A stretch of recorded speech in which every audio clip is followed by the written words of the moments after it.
방금 소개받은 임명환이고요. 저는 사실 평소에 연구생에서 살아왔거든요. 발전한 강의를 이렇게 전문적으로 하시는 분들하고는 좀 다르고 익숙하지 않습니다. 그렇지만 제가 최선을 다해서 특히 오늘 토요일 늦은 저녁인데 참석해서 제가 저 대전에서 올라왔는데 여기 이렇게 많은 분들이 와 계시니까 신뢰하는 것 같습니다. 제가 오늘 드릴 말씀 중에 상당 부분은 기존에 발표한 것도 있고요.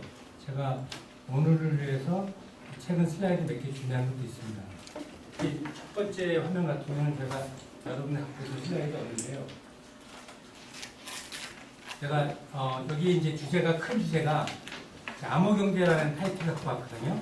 블록체인 활용 중심으로 암호경제인데 사실 암호경제에 대해서는 한 1년 정도 공부를 해봤습니다. 아직 이게 논문이나 책을 낼 만큼은 안 되지만 상당 부분 정리가 되어 있음에도 불구하고 워낙 처음 하는 거라 저도 많이 부담이 됩니다. 그래서 앞부분에 왜 암호경제에 대한 그 스토리를 제가 여기 오면서 다시 한번 만들어봤습니다. 이 블록체인을 처음 할 때 왜 비트코인이 화폐의 대형을 쓰지? 또는 비트코인 왜 저게 100만 원 가고 400만 원 가고 1000만 원 가지? 저도 이런 의심을 했었거든요. 여러분들 윷놀이 할 때 여기 바둑알 보이시죠? 또 고스톱판에서 이 바둑알 보이시죠? 저도 어렸을 때 이렇게 많이 해봤습니다. 그러니까 정말 가족끼리 돈 대신에 바둑알 놓고 이거 바둑알 한 개 1,000원이다. 바둑알 한 개 까만 거는 10,000원이다. 그렇게 정해놓고 이게 윷놀이 한 다음에 돈을 주고받을 수 있지 않습니까? 이때 가족 간에는 엄청난 신뢰거든요. 저 분명히 약속을 지킨다. 이 고스톱판에서 마찬가지고요. 그래서 이 블록체인 처음 할 때, 또는 블록체인의 처음 생성 추이가 저는 그렇게 봤습니다. 디지털 세상에서 처음에는 노드에 참여한 사람들이 둘이었다가 10명이었다. 지금은 이제 비트코인 같은 이제 10,000개가 넘지 않습니까? 처음에 그렇게 알고리즘에서 짜가지고 채굴된 그 비트코인의 가치가 그렇게 해서 형성했다 보시면 이해하기 편할 것 같습니다. 두 번째 생각했던 거는 혹시 여러분 이 그림 아시나요? 네, 맞습니다. 청정자 화백의 미인도인데요. 제가 이게 관심이 많아가지고 몇 년 전에도 들여다보고 또 최근에 여기 하나 글을 썼어요. 그러니까 이분의 요게 이제 왼쪽 게 원본이고 뒤에 게 사본인데 나비 있는 게 이 현대미술관에서 전시했는데 정작 본인은 저거 내가 그림이 아니다 라고 걱정을 했었어요. 그러면 이제 뭐 어떻게 증명을 해야 됩니까? 그래서 미술가 전문가들이 예를 들면 화풍이라든가 또 물감의 종류 분석, 과학적 기법 다 동원해서 무려 25년간을 과학자랑 법하시는 분들이 계속 논의를 벌였는데 결국 25년 동안 했어도 지금까지 결론이 안 났습니다. 지금 이제 청경기 하백님이 2015년인가 돌아가셔가지고 가족들까지도 다시 또 법원에 수여하고 했는데 지금 대충 한 40년 됐거든요. 지금은 공식적으로는 위작이 아니라고 했습니다. 그런데 이분 돌아가실 때까지 가족이라든가 또 프랑스에서 오신 전문가들은 위작이라고 판명했고요. 지금도 오리무중이에요. 그리고 우리 해상국 중에 양평 해상국 되게 유명하잖아요. 제가 한번 검색해봤거든요. 진짜 전국에 수십 군데 없습니다. 어디가 원자인지 모르겠어요. 다 원자라고 붙였는데. 이런 걸 보면서 제가 이건 이제 물리적이지만 물리적 세상에서 이렇게 원본이 어떤 건지 진짜 어떤 건지 사본이 어떤 건지 사실 여러분 아시다시피 디지털 세상에서의 이 블록체인 이런 거는 사본이 이메일 보낼 때 한 사람한테 보내나 1000명한테 보내나 약간의 수본이 있지만 소위 말하는 진군비용 인크리멘탈 코스트라는 진군비용을 조금만 넣어도 엄청나게 사본을 보내지 않습니까? 그런 면에서 원본과 사본을 구별하고 또 이게 무한복제하는 걸 무한복제해서 해더라도 진짜 오염을 찾아낼 수 있고 또 원본이랑 다르게 유변주를 관리하는 이런 것들이 이제 블록체인에 들어가 있다. 또는 암호화폐에 들어가 있다 보시면 좋을 것 같습니다. 그 다음에 또 하나는 이제 이 블록체인에서 특히 암호 경제라는 타이틀을 제가 얘기할 때 전 세계 국가들이 전부 다 중앙은행에서 화폐를 발행하죠. 참고로 중앙은행은 이제 뒤에 붙는 거에 GOV라는 거 안 붙죠. 거의 다 어느 국가든 국가가 아니고 공식정부가 아니기 때문에 뒤에 ORG라고 붙습니다. 이 어쨌든 중앙은행이 독점적으로 화폐를 발행하는데 여기 보시면 여기 얘가 베네수엘라가 그럴 거예요. 종이 화폐 가치가 폭락해서 돈을 접어가지고 이렇게 가방도 만들고 모자도 만들고 뭐 난리가 아닙니다. 사실 저도 제가 해외 나가면서 심심풀이 돈을 모았는데 실제 막 동그라미가 수도 없는 그런 화폐들을 제가 갖고 있는 거거든요. 제가 택시 타고 가는 잔돈이에요. 수도 없어요. 지금 그때 와서 저도 정말 그래서 저도 경제를 공부했습니다만 중앙은행이 함부로 화폐를 발행하거나 이렇게 실물 경제에 매칭되지 않는 통화 정책을 쓰면 이런 일이 벌어질 수 있겠구나라는 생각을 했죠. 그런데 이 블록체인 방식을 하면요. 처음부터 중앙은행이나 탈중앙화된 그러니까 전체 참여한 노조들이 화폐를 발행하고 화폐라기보다 이제 엄밀한 통화죠. 통화를 발행하고 또 처음부터 어떤 특정 국가에 국한됐다기보다는 전 세계에 유통됩니다. 글로벌 유통. 또 하나 중요한 거는 이 화폐를 발행할 때 뭐 인쇄비, 종이값 좀 들겠죠. 뭐 디자인하고. 그렇지만 그거 말고 우리가 화폐 경제할 때 이 블록체인에서는 발행 주체 말고 이 채굴이라든가 생성 어떤 이 노드로서 증명 과정에 참여할 때 보상이 있습니다. 그래서 지금의 이런 중앙은행에서 발행하는 화폐는 전혀 다르면서도 이렇게 경제 거래 또는 시스템을 경제 시스템을 활성화시키는 데 상당히 유인이 되는 그런 화폐 모습으로 이해하고 있습니다. 다시 한번 정리하면요, 이 블록체인 기반의 암호 경제를 하면 제가 봤을 때는 기본적으로 신뢰입니다. 제가 초신뢰라는 말을 씁니다. 기본적으로 신뢰고요. 그게 실물 경제 세상에서 디지털 세상에서 바뀐 걸 뿐이죠. 그래서 두 번째가 원본 증명. 지금 종이력 여러분들 카피 많이 했으면 원본이 어떤 건지 모르잖아요. 그렇지만 그 디지털하게는 원본을 찾아낼 수 있습니다. 블록체인으로 전부 다 그 블록체인을 인증받은 그런 그 프라이빗 키만 있어야지만 그게 원본을 증명할 수 있죠. 등등. 그래서 저는 이 블록체인과 암호경제하면서 이런 세 가지 기본이 지금의 비트코인이 나온 지 10년이 넘었습니다. 10년이 넘었지만 그럼에도 불구하고 하나의 DB가 지금까지 이어져 오고 지금까지 그만한 가치가 인정되고 있다고 그렇게 보고 있습니다. 지금 말씀드린 거 다시 한번 제가 이제 스토리 만들어 본 거고요. 실제 이유는 저는 그렇게 봤어요. 저는 현금 쓰는 비용이 제가 보기에는 한 5%도 안 돼요.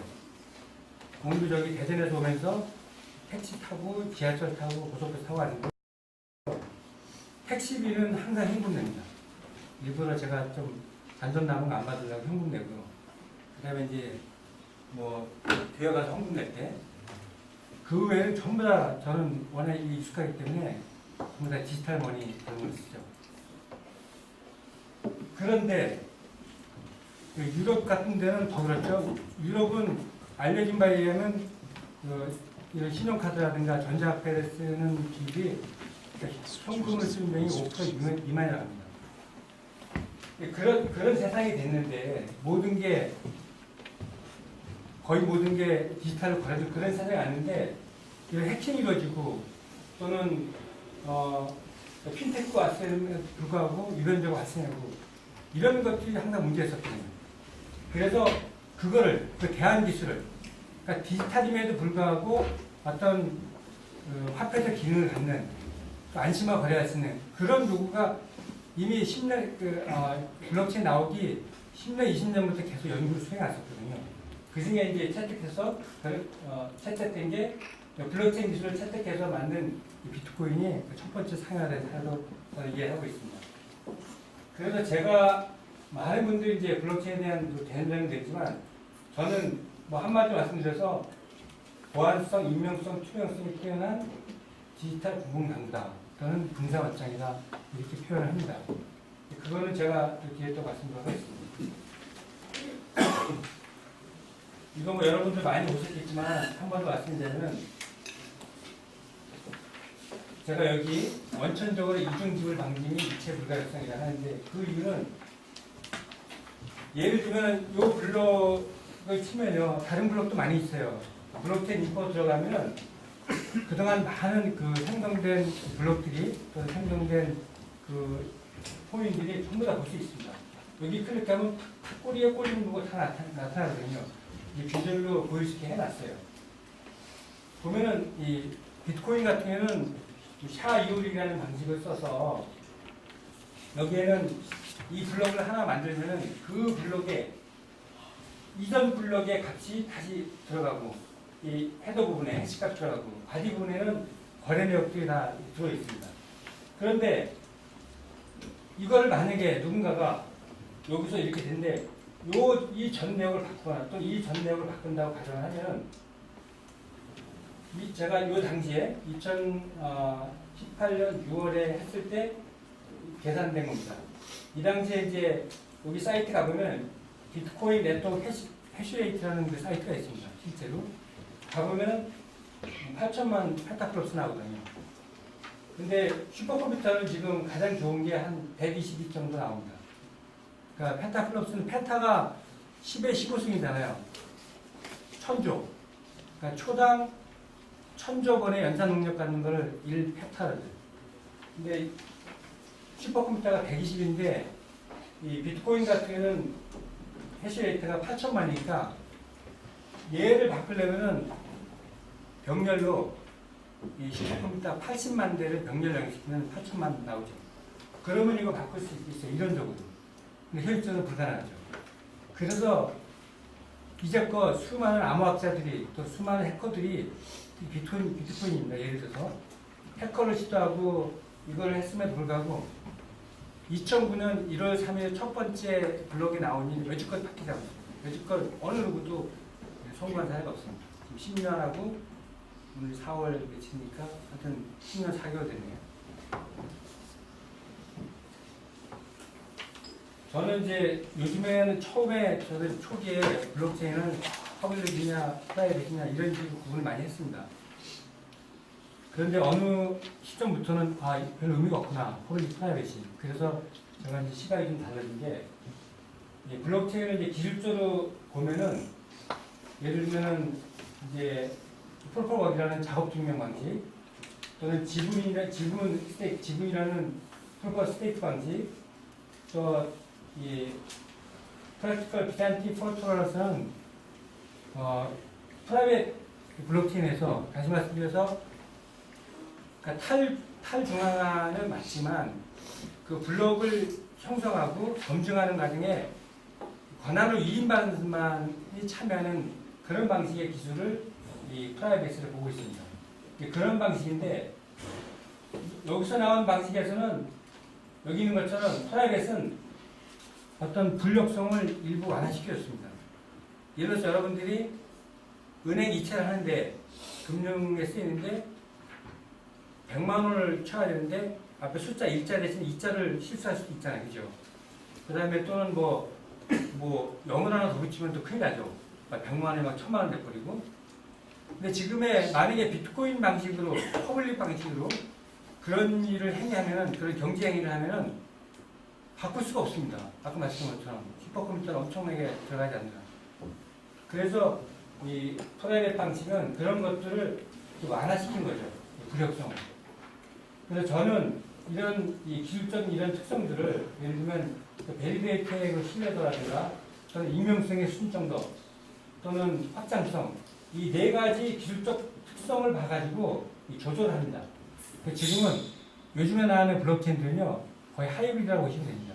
예를 들면 그러니까 비트코인 알기 이런 형태죠. 이런 그 프로포박에다가 뭐 무화과 형태인데 뭐 혹시 또 모르시는 EOS 같은 거는 이제 POS 방식이고 또 디포스죠. 정확히는 앞에 위임 주명인에서 델리게이트 포스라는 방식인데 등등 이 네 가지 조합해서 어떤 합의 방식이라든가 익명성 어느 정도까지 보장해 준다든가 또는 어떤 데이터를 수정 변경하게 그러니까 위조 변조랑 수정 변경은 차원이 틀립니다.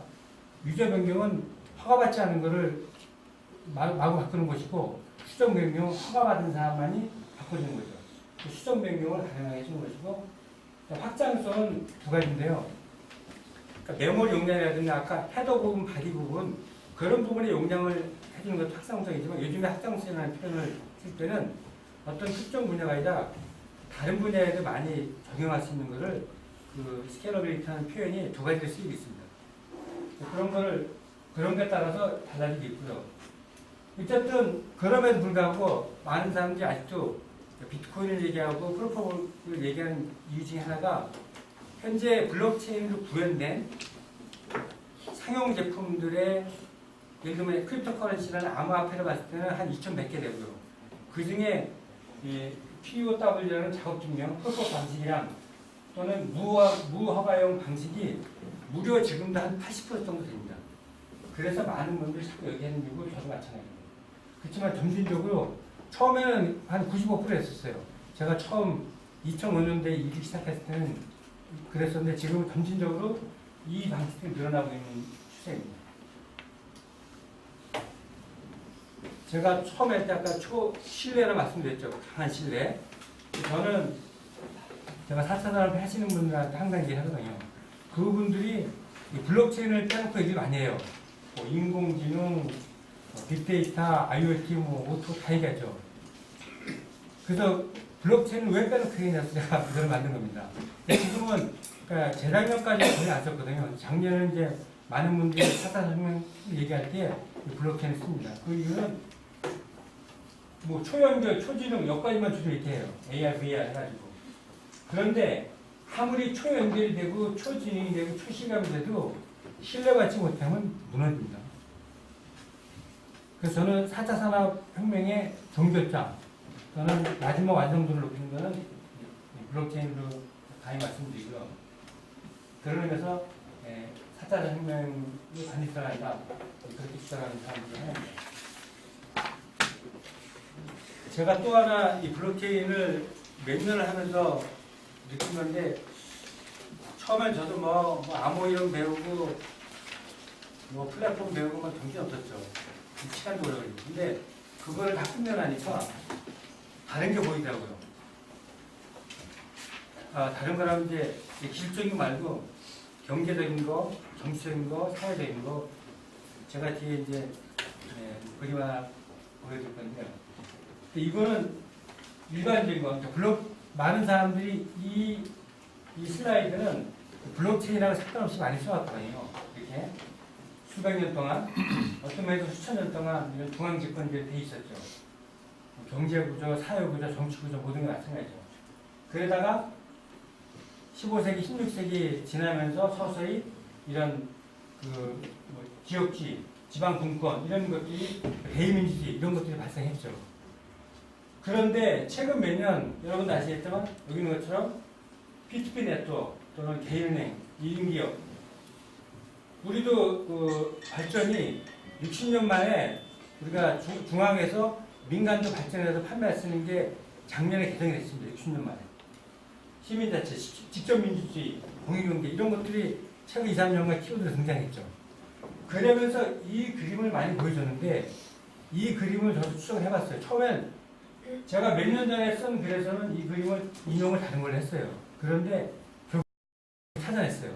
여기 참고해 있는 것처럼 이 펄 벨런이 쓴 이 논문에 이 그림이 원본이 있습니다. 제가 이제 다른 그림 할 때는 이때가 이미 1962년대예요. 지금 계산해보면 거의 몇 년 됐죠? 60년이죠. 60년 전에 이분은 이런 세상이 올 거를 미리 얘기했습니다. 특히 이런 분산화된 세상을 디지털로 엮어내면서 이런 세상을 온다는 걸 60년 전에 예언을 했죠. 제가 뒤에 슬라이드에 있습니다만 그런 면에서 블록체인이 저는 예정된 일이 어떤 면에서는 필연적으로 다가야 하는 사건이었다라고 보고 있고요. 그 사건의 폭발점이 된 게 이겁니다. 첫 번째, 블록체인의 첫 번째 활용 사례인 비트코인. 그 비트코인의 첫 번째 생성된 게 2009년 1월 3일이죠. 그러니까 사토시 나카모토가 논문은 2008년 10월에 썼어요. 그렇지만 블록 처음 생성된 건 1월 3일이었거든요. 1월 3일 날짜인데 그때 이제 이 논문에 그런 이념을 적었지만 여기 보면은 여기 이 스크립트에 이 블록 해시에 이 내용을 적었습니다. 알다시피 이거는 16진술이 돼 있어서 이거를 전공하신 학생들은 쉽게 살 수 있을 거예요. 요거 16진술 표를 요 숫자를 일일이 대비시키면은 이 당시에 더 타임즈 그 타이틀 기사가 그대로 나옵니다. 저는 이제 제가 학부생들 가르칠 때는 요것만 보여주고 5분간 숙제 줘요. 이거 풀어보라고. 그러면 요거를 이걸 바꾸는데 2, 3분이면 풀거든요. 근데 사실 이 신문 유명하잖아요. 세계에서 가장 오래된 그 신문입니다. 그 다음에 지금도 세계에서 가장 권위 있는 신문 중에 하나죠. 여기 신문에 이 사토시 나카모토가 이 신문에 뭘 쓰면은 여기 그래프처럼 그러니까 2008년, 9년, 2008년 때, 2007년, 8년 때는 저는 이 당시 제가 미국의 샌프란시스코에 있었거든요. 이때 정말 저도 엄청난 걸 경험했는데 막 뉴욕 월간이 대응 엄청나게 했습니다. 이 당시의 상황에는 최소한 1910년대 대공황처럼 인식을 했어요. 어마어마한 일이 벌일 것이다 하면서 지식인들이 데모도 많이 하고 실제 이게 리먼브라더스 파산까지 나고 정말 대단했어요. 이런 일이 올 거 예상했고 사토시 나카모토도 거기에 대한 비판하는 기사를 이 신문에 올린 거죠. 근데 이걸 쓴 게 아니라 이게 주는 메시지가 뭐냐면 이 당 상황은 제가 경제 정책을 할 때 여러 가지 있지만 경제 정책의 하부가 통화 정책이거든요. 통화 정책일 때 요즘은 M2를 써요. M2로. 그러니까 M은 이제 화폐 일반 화폐를 얘기하죠. M1은 그 요금을 얘기까지 포함한 걸 M1이라고 부르고 M2는 그 저축성 얘기까지 포함한 거, M3는 이제 비금융권 보험까지 포함한 건 이제 그런 형태죠. 근데 첫 번째 화폐가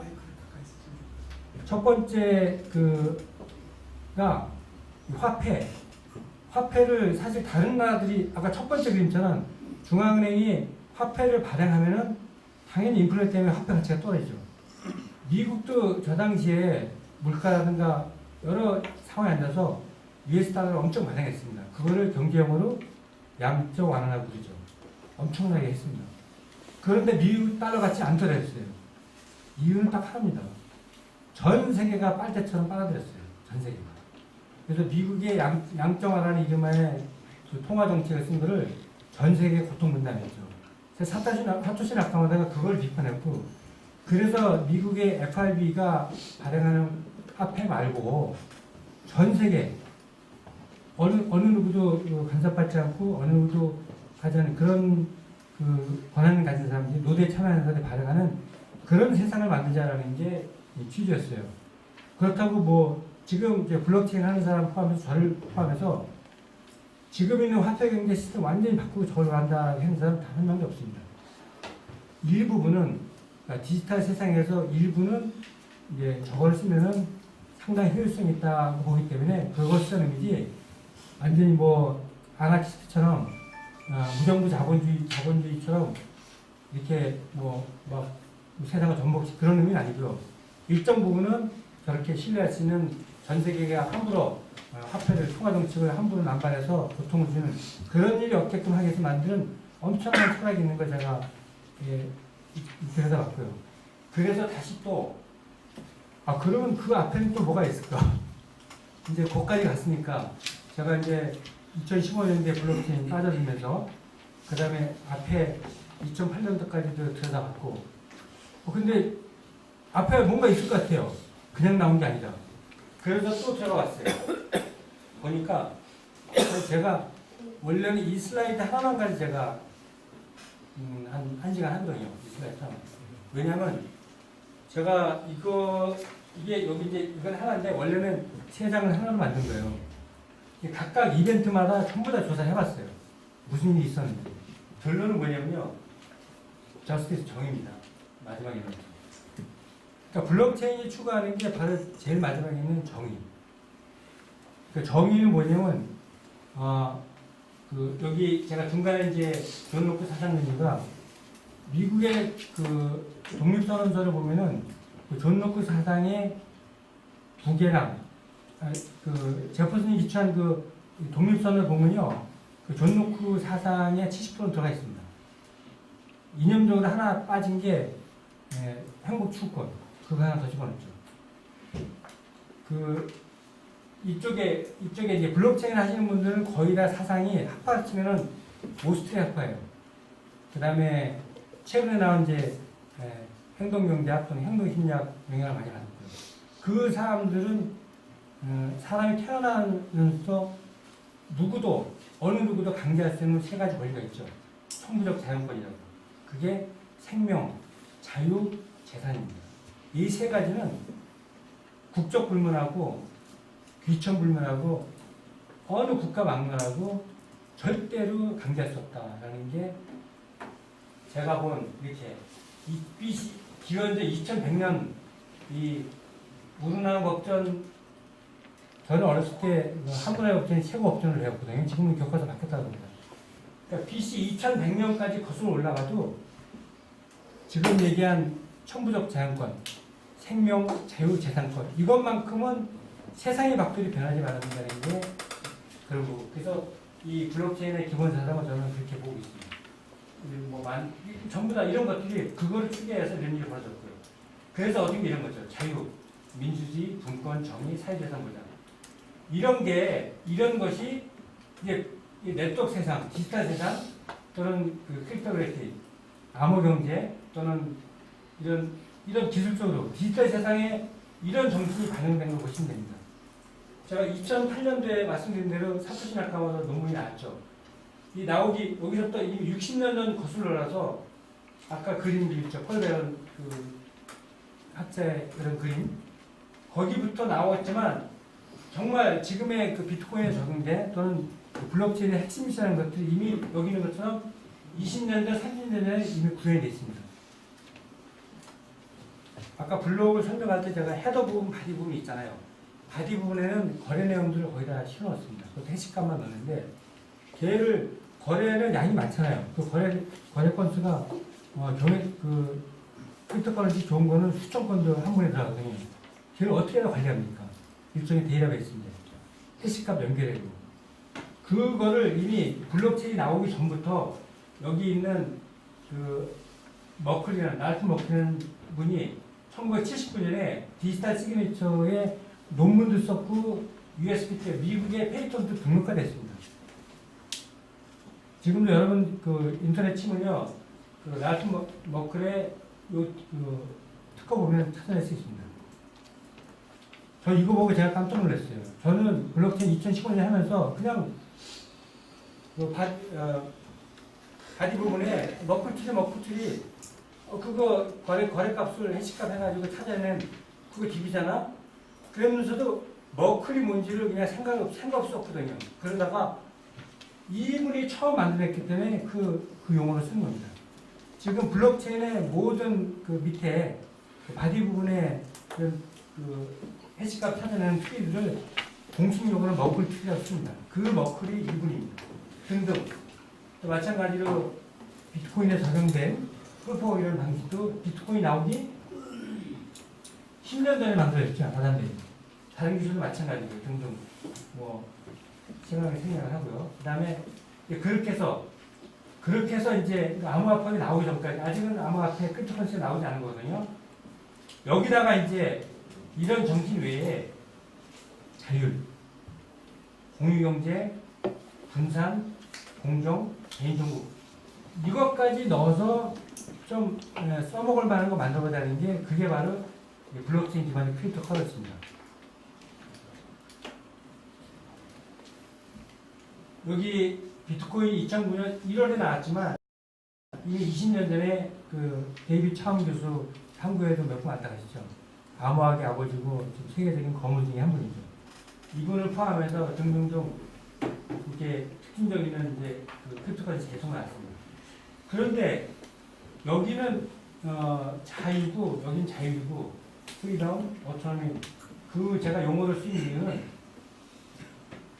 여기까지는 그 사람이 움직이거든요. 사람. 근데 여기를 넘어서부터 여기 시스템이고 여기 넘어서부터는 기계까지 같이 갑니다. 그래서 자유란 말은 주로 사람한테 쓰는 말이고 자유는 기계 시스템 모든 걸 포함합니다. 그래서 용어를 이 오토노미입니다. 그래서 실제 이 블록체인에서는 이 프리덤도 많이 쓰이지만 기술적으로는 오토노미라는 말을 많이 쓰고 있습니다. 그 차이가 사람뿐만 아니라 기계 시스템까지 포함했기 때문에 그런 용어를 쓰는 거예요. 이런 것들이 전부 다 이런 블록체인이 탈중화 정신, 신뢰 또는 분산 데이터베이스, 그 다음에 그 자기 재산 함부로 남의 탐욕 못하게 하고 원본 증명해주고 또 공정하고 또 G캐시 같은 경우는 명지신명 써서 개인정보가 엄청나게 뛰어나거든요. 이런 것들, 이런 정신들이 전부 다 블록체인 기반의 크립토커런시에 반영이 되어 있다고 저는 감히 생각합니다. 그래서 제가 여기 하다가 계속 추적해가지고 여기까지 갔습니다. 이거 사실 그림 하나 만드는데 제가 거짓말 좀 못해서 6개월 걸렸습니다. 괜히 본인에게 자랑질이네. 제가 저거를 보면서 읽은 책만 진짜 한 꽤 좀 읽었고요. 이게 이제 손그림 손에 이렇게 그렸거든요. 이 그림을, 이 손그림을 한 10장면 넘게 그렸어요. 계속 하나씩 이어가고 하면서 이렇게 해서 완성돼가지고 된 거를 제가 PPT를 다시 만드는데 아주 저는 그러니까 작년 하반기에 제가 그게 궁금했어요. 그래서 지금은 여러분들 그 ICO라는 블록체인 하시는데 회사 아무 데나 들어가보세요. 알고리즘 짜고 하시는 분들 포션이 얼마 되나요? 30%도 안 됩니다. 그 전이랑 완전히 틀려요. 오히려 도메인 쪽, 예를 들면 물류유통 쪽에 물류유통 전문가들이 한 반이에요. 알고리즘 짜시는 분들은 몇 안 돼요. 그 다음에 그 매니지먼트라든가 다른 거 하시는 분들도 1, 20% 반대더라고요. 법적으로. 요즘은 그렇습니다. 이런 것 때문이죠. 그 다음에 오픈소스라 웬만한 건 갖다가 모디파이어 썼기 때문에 이 블록체인 그 알고리즘 좀 짜시는 분들은 그 도메인 쪽 영역을 아는 전문가들 아니면은 쉽게 이제 만들거나 그런 환경까지 되어 있습니다. 그 다음 화폐 얘기도 조금 하겠습니다. 제가 이제 암호경제, 이거는 제가 지난번에도 했지만 여기 또 처음 오신 분도 있고 해서 또 우리 암호경제와 관련되기 때문에 말씀 좀 하겠습니다. 처음 태초 화폐가 이제 조개 뭐 이런 것도 이루어졌잖아요. 농기구. 여기 있는 것처럼 이런 화폐를 쓰면은 문제가 있어요.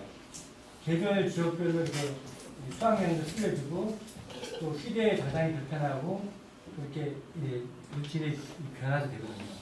그런 문제 때문에 이거를 대안할 게 뭐냐라고 하는 게 이제 분석학교죠.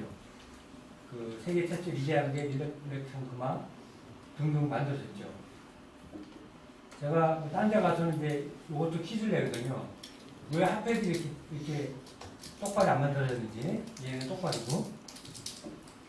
답은 이 당시에 모든 세금을 내면은 이 금화, 음화, 동화에 조금씩 긁어내가지고 세이빙 했거든요. 정말입니다. 그래서 실제 예를 들면 10g 들어가는데 실제 받으면은 막 심한 경우 8g도 있고 그래요. 그래서 지금은 전 세계 공이 여러분들 주머니에 동전이 있으면요, 100원짜리, 500원짜리 전 세계 어느 국가 막론하고 전부 다 오돌오돌 돼 있습니다. 그거 방대로 이렇게 조선시대 지화도 들어있죠. 어쨌든 이래 했지만 좋긴 좋은데 이게 생산량이 변동이 있고 또 뭐 보유 카페 발행 한계가 있죠. 시대도 마찬가지고 지분 하나 사려면 엄청난 화폐 그 금속을 들고 가야 되고 그래서 이제 신용화폐에 나오게 됐죠. 10세기 중반에 이런 송나라 지폐, 뭐 수표, 뭐 지금에 쓰이는 현금들 전부 다 이런 돈을 만들었는데 이거 만들었음에도 불구하고 국가나 은행이 지불 보증한다 그랬는데 하죠. 기본적으로 하죠. 그렇지만 역사적으로 봤을 때 국가나 은행이 지불 보증하지 못한 사례가 의외로 많습니다. 진짜 많습니다. 선진국 몇 개 빼놓고요. 많고 선진국자도 이거를 지불 안 하고 어떤 특정 기간에 화폐 남발해가지고 그 남발된 화폐 가치가 떨어진 걸 화폐 개혁으로 다시 갈아엎고 그런 선진국 사례도 많이 있습니다. 그 다음에 위변조, 종이니까 위변조 얼마든지 가능하잖아요. 또 손상도 되고 이렇게 여기서 화폐가 만들려고 1000년이 걸리고 인류 바뀔 때 또 1500년 걸리고 다시 1000년이 지나서 이제 소위 전자화폐를 나왔죠. IC카드도 있고 지금 쓰는 여러분들 신용카드 기능 갖는 디지털 화폐도 있고 그러니까 제가 그래서 그 크립토 커런시라는 용어를 자꾸 쓰는 이유가 그 이머니 또는 일렉트로닉 머니 뭐 전자화폐 그런 거랑은 완전히 개념이 틀립니다. 가상화폐와도 그 다른 표현이고요. 근데 제가 블록체인 기반의 암호화폐, 정확히는 암호통화예요. 아까 말씀드린 왜 통화하냐면은 얘는 그 블록체인 기반으로 그 화폐를 만들려면은 발행 계획이기 때문에 예를 들면 비트코인은 2100만 개죠. 근데 지금 나온 거는 1700만 개 정도가 대충 나왔을 거예요. 앞으로 그 100년간 남은 기간 동안 채워도 돼야 되고 또 다른 것도 마찬가지예요. 또 POS 방지 세대도 설계되는데 계속 발행하고 있고 예를 들면 한국은행에서 화폐를 만들었는데 뭐 100억을 만들었는데 추석 때 시중에 80억은 그 공급을 하고 20억은 창고에 있으면 걔는 돈이지만 그 통화는 아닙니다. 시중 유통 안 되기 때문에. 그래서 블록체인에서는 가급적 암호화폐라는 표현보다 암호통화가 많습니다. 화폐보다는 통화 쪽이 많습니다. 그 이유가 바로 그 문제 때문입니다. 그래서 영어로도 크립토 커런시죠. 그래서 어쨌든 이렇게 1000년 걸리고 1500년 걸리고 1600년 걸리고 1000년 걸리고 지금 전자화폐 포함해서 그럼에도 불구하고 이런 문제 계속 생기죠. 그래서 저는 다음이 뭐냐가 바로 제가 계속 강조하는 크립토커런시 암호 통화. 제가 이거는 일부러 화폐이기 때문에 화폐 썼지만 나머지 이제 다른 영역에서 이제 통화하는 표현을 씁니다. 암호 화폐가 등장이 됐다라고 보고 있습니다. 여기서 제가 통화를 바꿨습니다. 그래서 통화. 즉 그런 것들이 이제 상품 통화, 이제 법정 통화, 여기 이제 돈, 영모화폐, 피아트, 그다음에 전자화폐, 신용화폐 이런 것들이죠. 화폐라는 말을 썼을 때, 통화라는 말을 썼을 때, 아까 제가 봤지만 기본적인 기능이 교환이 그러잖아요. 그런데 전통적으로 여기까지 법정 통화까지는 저는 가치척도, 가치저당, 가치이자 이런 기능을 간다고 해요. 얼마나 좋은 기능입니다. 뭐 집이랑 살 때, 또 나는 뭐 음식물이 남아들고, 뭐 저쪽은 무슨 뭐 땔감이나 다른 게 남아들면 뭐 교환해야 하는데 기준이 있어야 되잖아요. 화폐라는 매개체가 있으니까 얼마나 좋습니까? 그런데 이런 문제, 아까 그런 문제들이 계속 생겼잖아요. 말씀드린 것처럼. 그리고 아까 돈이 국가가 남발해서 화폐 가치 폭락해서 그런 국가도 있고요. 지금 미국의 US 달러 지금 현재 쓰는 돈인데 불구하고 이 돈의 뒷면 보면은 여기 인가 트러스트라고 써 있습니다. 국가가 또는 정부가 보증하는 게 아니에요. 이 화폐를 보면요. US 달러 지금 있거든요. 보면 그렇게 써 있어요. 그런데 블록체인에는요. 블록체인 기술 방식에 뭐 POW, POS, POI 거의 다 대부분 다 투자를 합니다. 그게 바로 프루프죠. 그래서 여기 쓰는 말이 실제 여기 씁니다. Improve with trust. 이거랑 같은 개념입니다. 그래서 그리고 저는 아까 화폐라는 표현을 쓰는데 통화라는 표현을 쓰면 아까 2,100개가 넘는 크립토커런시 중에 일부는 제 기준으로 개수를 따지면 일부 정말 한 4, 50개 정도 제 기준으로는 그거는 화폐 같아요. 버추얼머니. 근데 상당 부분은 이더리움을 포함해서 상당 부분은 제 눈에는 화폐를 안 보여요. 제 눈에는 플랫폼을 보여요. 그 다음에 리프 같은 거 제 눈에는 얘는 플랫폼 기능이 있지만 플랫폼이라보다 프로토콜을 보여요. 마치 이때 뒤에 또 설명했던 그 금융기관의 스위프트 코드처럼. 그 다음에 최근에 나온 저는 이 코스모스 나오기 전부터 들여다봤거든요. 여기 창립한 한국계 미국인 재건이라가 아주 뛰어난 텐더민트를 만든 아주 대단한 친구고요. 예. 그래서 여러분들이 암호경제를 블록체인을 암호경제할 때 이런 개념들을 바꿔야 될 것 같고, 제가 이제 뒤에 그 사례들은 여러분들 자료도 많기 때문에 사실 처음에는 그 얘기 해놨었거든요. 뒷부분은 참고만 했었는데 요거 이제 키워드만 말씀드리고 정리하겠습니다. 제가 중요한 거는 이 블록체인 볼 때 반드시 봐야 되는 게 그 망 외부 경제권, 네트워크 익스터널티 이펙트는 그걸 반드시 봐야 됩니다. 그러니까 노드에 참여한다는 게 분산 P2P로 그 노드가 많을수록 안정되거든요. 비트코인 잘 했죠. 이게 비트코인을 설명할 때 리케티라든가 이런 데 보면은 전부 다 망외부 경제 네트워크 이런 많이 나오는데 그 중요한 게 양회, 그러니까 선의의 자발적 참여에다가 그 네트워크에 참여해서 뭔가 하고 거기에 보상이 따르는 시스템 이렇게 보고 있습니다. 그런 의미에서 망외부 경제가 중요하다는 거고요. 제가 암호경제를 하면서 실물경제와 비교시키면요. 실물경제가 제한된 땅에 노동력이라든가 어떤 기계를 투입해도 그 한계가 있잖아요. 그걸 이제 수학 체감의 법칙 그런 표현을 쓰잖아요. 그러니까 요만한 땅에 2명이면 될 거를 또는 농기구 하나면 될 거를 막 200명이 10대 들어가면 이 상산수 높아지겠습니까? 근데 디지털 들어오면 바뀌어졌잖아요. 그죠? 이게 3개월, 6개월 한 번씩 막 늘어나지만 성능은 항상 늘면 가격이 일정하고 얘는 맹도 있어갖고 이거는 가입자는 단순히 가지만 효용은 계약 없이 들어가고 이런 일인데 이게 또 무너진 거예요. 비트코인처럼 이런 수용지 안 됐다가 무한대를 했다가 무한이 디지털임에도 불구하고 무한이 아닐 수가 있다.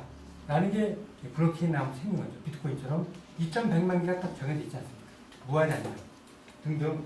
그래서 암호경제 법칙은 제가 앞부분의 용어라든가 이런 것들은 제가 만든 용어들이 많습니다. 저는 그렇게 보고 있어요. 그래서 지금 정리 중인데 크게 암호경제 법칙 세 개로 암호 증명의 법칙, 이건 생성 과정에서 발생한 일.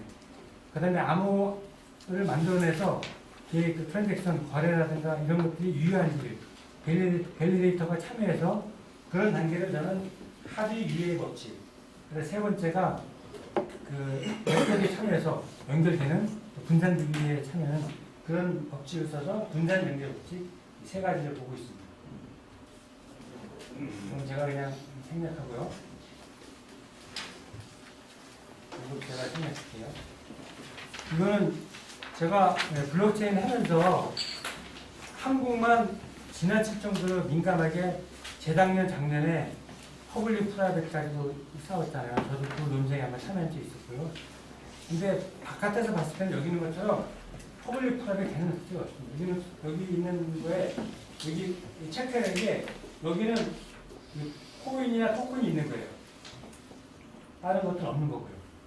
그래서 지금도 그렇게 되고요. 그래서 여러분들이 구태여 암호 통화 또는 그런 것보다는 그냥 한꺼번에 봐서 코인이 있든 없든 그냥 블록체인 또는 크립토커런시 같이 봐도 무방할 정도로 이렇게 지금 쓰고 있습니다. 안녕하세요. 뒤에 영상인데 그 다음에 이제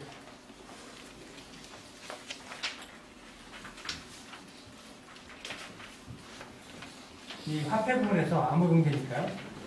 지금 법정 화폐를 가지고 했으면은 돈을 해외로 송금한다고 쳐봐요. 은행에서 지급할 때 그게 다가 아니잖아요. 지급하면은 금융결제원은 주식도 마찬가지로 청산기관에서 청산하는데 며칠 걸립니다. 그 다음에 최종적 중앙은행이 지불 준비를 가지고 조절하면서 은행에서 하죠. 그러니까 돈을 보낸다고 돈이 오가는 게 아니잖아요. 각각 다른 은행에, 우리 은행이나 외환은행 관하면 내가 돈을 가는 게 아니라 그 은행 간의 어카운트를 보고 그 밸런스를 맞추는 것에 불과하거든요. 이런 행위들이 기관마다 다 따로따로 돼 있고 전 세계가 다 똑같은 위치예요. 페이먼, 클리어링, 세틀먼. 이 기간이 작게는 3일, 길게는 15일 걸립니다. 그런데 법정화폐에 대한 이런 기반, 블록체인 기반의 크립토커런시를 쓰면 2, 3일에서 길게 15일 걸리는 거는 3초에서 5초면 끝납니다. 실제 그래요. 리플이 그렇습니다. 실제 얘는 게다가 마켓메이커는 그 환율 기능까지 있어가지고 비링 방식을 순간적으로 그 환율까지 결정해서 이 해외를 송금하거나 이런 행위할 때 아까 지급 청산 결제라는 며칠씩 걸리는 그런 절차를 3초 내지 5초면 끝내버립니다. 엄청난 수익도 2.0이라는 그런 그 개념의 그 코드까지 들어있어, 프로토콜까지 들어있어서 가능하죠. 그 다음에 소셜미디어 쪽에서는 지금 뭐 사생활 침해, 해킹, 댓글, 뭐 허위사실 이런 게 문제잖아요. 그래서 소셜미디어 쪽에 그거를 방지해야 돼 생긴 게 이미지 쪽에서는 그림들, 레커라는 거 중요한 거, 동영상, 지금은 유튜브 같은 데는 그 플랫폼 사업자나 그런 사람도 거의 다 가잖아요. 그 콘텐츠를 만든 사람 거잖아요. 근데 유튜브에서는 저작권자가 방해가 되는 분이 마찬가지로 페이스북 같은 그런 그 소셜미디어 여기 이제 스팀잇 또는 스팀잇과 유사한 게 엄청 많거든요. 이런 데서는 수익 모델 자체가 개인이 가자는 게 가장 많습니다. 그 콘텐츠 생성자가. 이제 그런 게 당연히 되고 있고요. 스팀잇 예를 들면 여기 스팀잇 하면 제가 이제 캡처 떠오는데요. 여기 있는 것처럼 스팀잇 전체에 그 스팀잇의 블로그를 그 생성할 때 이런 게 지분 인증망 포스방이 있습니다. 그 증인이라는 게 그러니까 21명의 포스에 참여하는 사람입니다. 그 다음에 스팀 파워가 15%에서 20% 나누고 나머지 75% 가지고 이제 커뮤니티에 글 쓴 사람들이 나가는 건데 저자한테 그 75%의 75%를 또 가져갑니다. 여기는 추천인, 큐레이터 그런 사람한테 25%를 가져서 저걸 다시 계산해보면 저자가 56.25%죠. 가장 많이 가져가죠. 유튜브랑 완전히 틀리죠. 그래서 이런 것들이 활성화될수록 양질의 콘텐츠가 많이 나타나고 건전한 그런 그 소통되지 않을까 생각을 하고 있습니다. 제가 시간을 생각합니다. 그 다음에 미스릴 같은 경우도 아예 여기는 이제 그 아까 이제 블로그 중심이지만 얘는 스마트폰 위주에서 많이 써요. 저도 여기 깔아놨거든요. 이 사이파이라는 거. 얘 쓰면은 정말 재밌는 게 많아요. 블록체인 기반으로 해서 만든 건데 실제 그 코인도 없고 정보도 없고 뭐 아주 재밌는 것들이 많아요. 신기할 때 이제 들여다보거든요. 블록체인 기반의 소셜미디어가 상당히 활성화됐다는 게 사례 중에 하나고요. 사물 인터넷 쪽도 엄청 씁니다. 특히 이제 사물 인터넷은 IBM에서는 전 세계에서 가장 많은 제가 알기로 300개 정도 프로젝트를 만들었다고 합니다. 그러니까 블록체인, 그러니까 IBM에 쓰는 건 파라넷 방식이에요. 그러니까 그 플랫폼을 만들 때 어떤 특정 기관을 만들고 그 네트워크의 그 DB도 특정 기관 허가받은 권한을 위임받은 사람들이 관여하죠. 아무나 참여하는 게 아니라. 그 프라이빗 하는 이유가 아까 말씀드린 것처럼 일정 부분은 예를 들면 금액을 변경하거나 어떤 거래 내역을 위변적 아니라 수정이나 변경할 사항이 발생될 수 있거든요. 그런 장단점이 있습니다. 또 아이오타도 사무에 많이 쓰이고요. 이거 생략하고 제가 월트는 하나 소개하는 이유가 월트는 한미 합작입니다. 지금 크립토커런시 암호통화 2100개 중에 랭킹이 한 70위에서 왔다 갔다 합니다. 여기는 다른 데랑 틀린 게 지금 많은 그 블록체인 내지는 크립토커런시 하는 사람들이 기업들의 인력이 지금 바뀌었습니다. 하여튼 현재 만든 기업들의 한 60%, 70%가 전부 다 소프트웨어 위주고 인력은 아니지만 심한 경우는 한 90%가 소프트웨어 인력만 있는 데도 있어요. 여기는 제조업이 아라카리아이 뭐 ESN 칩 만드는 회사가 있는데가지고 반대로 이런 하드웨어 기반의 블록체인 회사예요. 한 60, 70%가 그 RFID 칩이라든가 하드웨어 기반으로 또는 하드웨어보다는 어떤 디지털 디바이스 그런 것들이랑 연결돼서 만든 블록체인인데 상당히 유명한 기업 중에 하나가 이제 이걸 보여주려고 했었는데 하겠습니다. 그리고 제가 또 하나 강조했지만 블록체인 암호 경제하면서 여기 있는 것처럼 거의 모든 데 다 활용할 수가 있습니다. 그리고 앞으로 장기적으로 봐서는 이렇게 경제적으로 봤을 때 이 IoT라든가 이런 쪽에 적용시키면요 블록체인이 단순히 알고리즘이라든가 소프트웨어뿐만 아니라 센서, 리더, 전용 단말기 등등 엄청나게 이런 부분들에 연동하지 않으면 절대 쓸 수가 없습니다. 지금 정부에서 하는 시범 사업들 상당 부분이 쓰지 못하는 이유가 그냥 그 제한된 공간에서 그 DB 만들어가지고 블록체인 인증해서 보여주는 게 끝나는 경우가 상당히 많습니다. 일부는 쓰지만 실질적으로 못 쓰고 있습니다. 시범 사업 숙제적으로. 그리고 블록체인 중에 에버레츠 같은 데는 그 다이아몬드로 유명한 회사잖아요. 거기는 2016년부터 DB를 다이아몬드 관련된 특성치를 그러니까 초정밀 뭐 거의 현미경 수준의 카메라로 다이아몬드 특성치를 촬영을 하고 그 다음에 다이아몬드 가공하는 사람들 모든 가정에 한 40여 가지 특성치를 전부 다 블록체인에 담았어요. 그러니까 거기는 사실 블록체인 회사인데 들어가 보면 막 장비 뭐 그런 것도 엄청 나요. 우리가 볼 때 블록체인 같지 않고 거기는 코인이 없어요. 처음에 1, 2년 됐을 때는 많은 사람들이 뭐 저거 이상한 회사 아니야? 저래서 어떻게 하려고 돼? 지금은요 무료 데이터베이스가 200만 개가 넘습니다. 그래서 세계적인 그 다이아몬드 뭐 경매소 같은 데는 전부 다 영국의 에버레트 회사에 그 만든 거기서 인증한 블록체인을 인증한 다이아몬드를 최고 수준입니다. 2년 만에 완전히 뭐 그 시장을 평등했습니다. 근데 그게 알고리즘이 다가 아니라 바로 이런 것들을 함께 했기 때문입니다. 이제 다른 국가 사례인데요. 여기 이제 에스토니아 쓸 때 KSI 블록체인이잖아요. 이게 KS가 우리 공인인증서 있죠? 그 PK라고 있죠? 퍼블릭 키 인프라스트럭처. 근데 얘는 KSI는 키리스, 키가 없는 시그니처예요. 키 없는 방식이에요. 그래서 에스토니아에서는 스마트폰을 없어도 또는 자기 신분증을 없어도 여기서 만든 이것만 있으면 아이디 카드만 있으면 블록체인을 있는 아이디 카드만 있으면 어디가 만약에 이제 누가 이제 쓰러져서 판매가 되잖아요.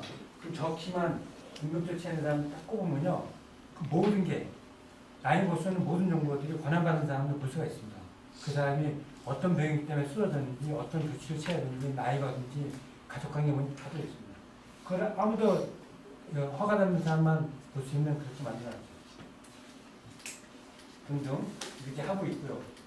그 다음에 해외에서도 이렇게 하고 있고 제가 신문 관계상 제 끝만 하나 드리겠습니다. 지금 정부 사업들이 여기 지금 금년에도 한 10개 또 하거든요. 근데 지금 많은 프로젝트들이 공통점이 뭐냐면요. 기존에 있는 그 데이터 가지고 하는 것들이에요. 제가 주장하는 건 원래부터 데이터 없는 거 있잖아요. 예를 들면 원양어선 타고 나가서 정말 크고 싱싱하고 맛있는 그 참치를 잡았어요. 근데 중간에 다른 데 가지고 바코치 갈 수도 있잖아요. 어디 오염된 데서 잡은 거랑 또 부두까지 도착해서 또 바코치 갈 수도 있잖아요. 그거를 진짜 원양어선 거의 잡혔다 찍어가지고 그 당시에 참치의 성분이나 참치의 그 생물학적 그 구조 있죠. 그런 걸 다 분석을 해서 그거를 블록체인에 입혀야지 중간에 못 바꿔치게 하거든요. 그런 사업을 해야 되는데 지금 아직은 이제 할 겁니다.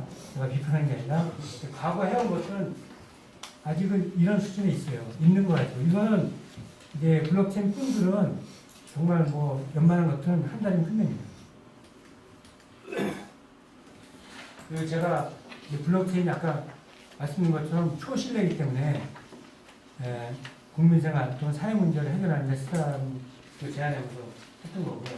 그때 했을 때 제가 쓴 방식이 여기처럼 기술적 특성을 같이 보가자. 퍼블릭 프라이빗 하지 말고 기술적 특성을 가지고 접근하고 활용도를 보고 그렇게 해서 기술 개발한다는 걸 제안했었고요. 오늘 마지막입니다. 할 게 무지 많습니다. 그리고 우리는 아직은 이제 뭐 당연한 거지만 어느 국가나 정부는 좀 보수적이잖아요. 이쪽 일상한 부분들은 좀 정부가 보수적으로 보고 있지만 그럼에도 불구하고 이거 하시는 분들은 우리 2상한, 3상한, 4상한도 제가 열심히 하면은 이쪽에 이거 하면요 정말 일자리 창출이라든가 또 경제 활성화에 정말 좋은 역할을 할 수 있습니다. 제가 금융기관이랑 회의하면서 세미나하면서 한 얘기가 저거 하면 우리 망했는데 이러더라고요. 근데 그거는 그러니까 다른 거 변화 없이 이것만 도입하면 망해요 진짜. 아까 예를 들어서 우리은행이 리프 도입하잖아요. 리프는 수수료가 0.00001 XRP입니다. 수수료가 XRP가 한 300원도 안 되거든요. 300원 수준이에요. 근데 0.00001이니까 뭐 계산도 안 나와요. 거의 없죠. 그 은행은 당장 수익이 자기네 수익이 90% 수익이 없어져요.